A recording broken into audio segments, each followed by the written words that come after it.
What is going on, YouTube? This is Lawrence over at Mighty Comics and Collectibles, and yes, we are back with another video today, except today I have some cool stuff to show you guys. I actually have a small unboxing, and of course I have some new toys that I'll be showing you guys today. So some pretty cool stuff that I've been waiting on. But like always, before we get started into the video, guys, I want you to go ahead and click that subscriber button for me if you are not currently a subscriber of the channel, because it really does help the channel out. And of course, I want you to smash that like button for me if you enjoy this video or any of my other stuff out there. Most of all, let me know what you think of the books I picked up this week, and of course the toys I picked up. Are you a collector of this line of toys? Do you collect these type of books? Either way, let me know down in the comments below, because I always enjoy talking to you guys and hanging out with the community. But if you guys haven't noticed, I haven't really been picking up many comics as of late.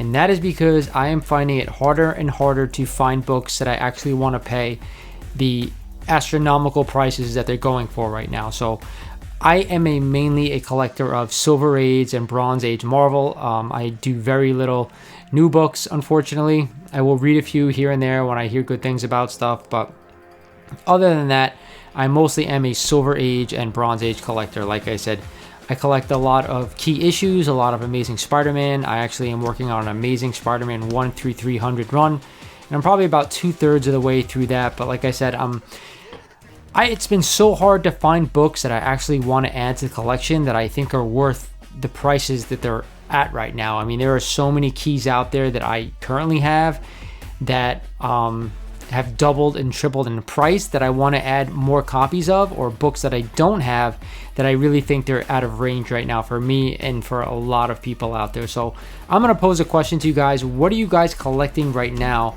If you're collecting older back issue books like Silver Age and Bronze Age stuff, what are you collecting? Are you still trying to find deals on key issues?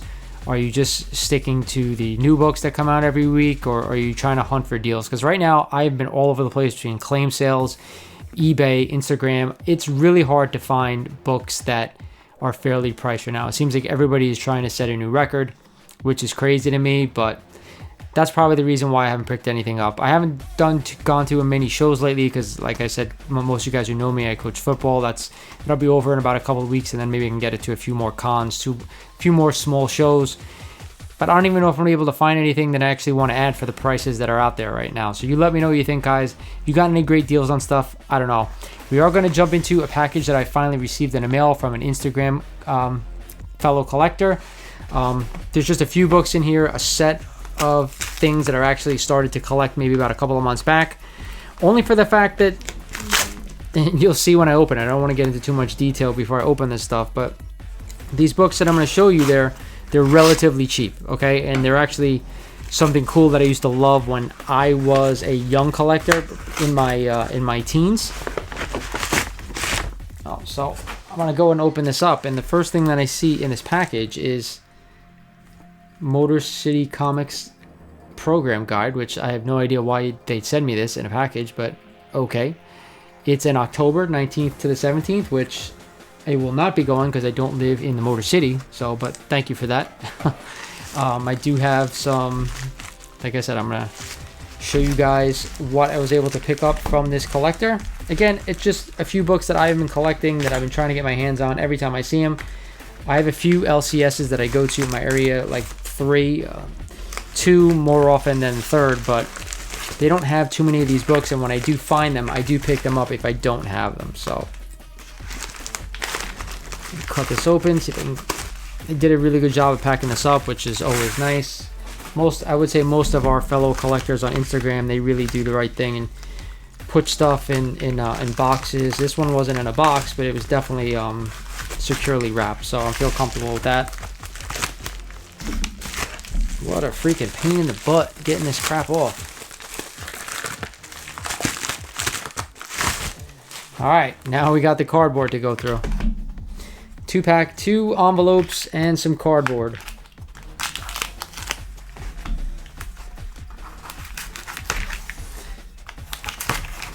Okay, nice, got them all out.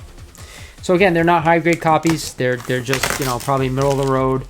But again, I don't think the books that I'm about to show you need to be collected in high grade. You guys let me know what you think. But the first book I was able to acquire, and this is actually probably worse than low grade, but for the price I pay for this stuff, to me, it's worth it. It is a copy of Marvel Milestone Edition X-Men #1. I've been collecting a lot of these reprints of these classic Marvel books. I do have a few already. I think I have ASM 129 and my stepson has AF 15. I know that, and I have a few others out there. I have the first Doctor Doom. I know that. The next one I was able to grab in a set is one that I wanted, Incredible Hulk #1 Marvel Milestone Edition. Definitely something that I wanted to crack open and read. I probably have read reprints before, but it's always nice to have them to kind of reread some of your favorite stories, some of your favorite character origins. I know I enjoy that stuff. There's a copy of Amazing Spider-Man #1. This one is actually in a pretty good condition, as is the Hulk. The X-Men was in you know, probably low to mid grade condition, but that's fine. These are reader copies, things I'm going to go through and check out, and they're also great for display as well if you guys can't afford the real stuff. But again, real cool copies of books to have. My stepson actually has this one as well, I believe. I think it's coverless though. So now I have my own copy of Amazing Fantasy 15 Marvel Milestone Edition. He's got one, I got one, and of course we'll crack this open and probably read this again. And of course the last one I was able to pick up is one that I don't think I've ever read this before. Tales of Suspense #39, the first Iron Man, of course, reprint. So I was able to snatch all these books up for $10 each, and that includes shipping. So I paid a total of $50 for 5 books, which I think was worth it, because I think anytime you go to a show or something along those lines, I think the AF-15 is probably worth about $20 regardless, just to have that one and to have all the key issues that I'll go ahead and reread at some point. You know, I definitely wanted to add that because these are classic storylines. They're you know, important origin stories that you guys need to read to be into these characters, in my opinion, from the start. So of course you could see behind me I do have the original comics in my collection, but of course I'm not going to crack that open and read it. Even if I did own it raw, I probably wouldn't dare open it up and read it just because of the value of the books themselves. So that's the only comics I actually picked up since my last haul, which I can't even tell you when it was, because like I said, I'm not finding much out there right now. So the other thing I wanted to show you guys was some new Masters of the Universe origins that I got earlier this week. It's been a funny story. I actually ordered a set off of somebody from eBay, mailed me out the set. It actually got returned to him for some odd reason with packaging cost. He resent it out with additional cost, got shipped out, and it never arrived to me. So I sent, hey, these haven't arrived. It's kind of stuck in the mail somewhere for about 3 weeks. He said, all right, no problem. I'm going to resend you another set, which he did. And of course, the day that I got the new set, both of those sets arrived. So I actually had 2 of them. And actually, being the nice guy that I am, I sent him back the original set. So he has that now. So either way, my last Masters of the Universe Origins video I showed you guys, Wave 7 had just appeared on eBay and I snatched it up. Only for the fact that I didn't even think they were out yet, because Wave 6 was just kind of hitting the store shelves in the United States. I have Wave 6 in hand also from a seller on eBay. I paid just over what they retail for. Of course, I tried not to go nuts, even though the Wave 7, I snatched them up because I didn't see anyone had them at that point. So I did go ahead and overpay for that. But I'm going to show you guys Wave 6 right now, and that included Masters of the Universe Origins web store, who was not one of my favorite characters growing up, unfortunately.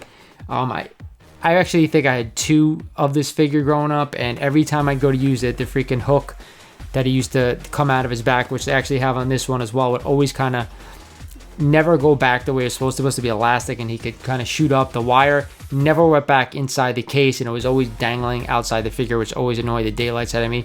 I believe I ended up cutting it off at one point and kind of ruining the figure, but that's what I had to do back then. These kind of stay mint on cards, and they're never going to come out anyway. Of course, next in that line is one of our favorite Stinkor. These things look amazingly like the retro figures, the vintage ones. It's absolutely amazing.